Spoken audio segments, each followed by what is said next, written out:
સમાચારો વિગતવાર જોઈએ। માયાભાઈ આહિરની તબિયતને લઈને ડોક્ટરે ખુલાસો કર્યો છે। માયાભાઈ આહિરની તબિયતને લઈને ડોક્ટર તેજસ પટેલે નિવેદન આપ્યું। કહ્યું કે માયાભાઈને હોસ્પિટલ લાવ્યા ત્યારે ક્રિટિકલ કન્ડિશન હતી। અત્યારે માયાભાઈની તબિયત સુધારા પર છે। એપેક્સ હોસ્પિટલમાં માયાભાઈની સારવાર ચાલી રહી છે।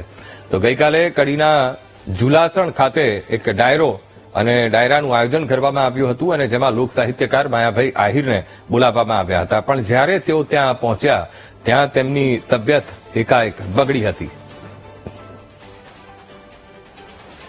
માયાભાઈને રાત્રે લાવ્યા ત્યારે ખાસી ક્રિટિકલ હાર્ટ એટેક વાળી કન્ડિશન હતી અને લગભગ રાતના 12:30-1 વાગે અમે એમના ઉપર એન્જિયોપ્લાસ્ટી કરીને સ્ટેન્ટ કર્યું। જે બ્લોક હતો એ ક્લિયર થઈ ગયો છે અને અત્યારે બહુ સંતોષકારક સુધારો છે એમની તબિયત। તો માયાભાઈ આહિરની તબિયત અત્યારે સુધારા પર છે। રાત્રે સ્ટેન્ડ મૂક્યા પછી તબિયત ખૂબ સારી અત્યારે થઈ ગઈ છે અને અત્યારે માયાભાઈની તબિયત સુધારા પર છે તેવું નિવેદન ડોક્ટર તેજસ પટેલે આપ્યું છે।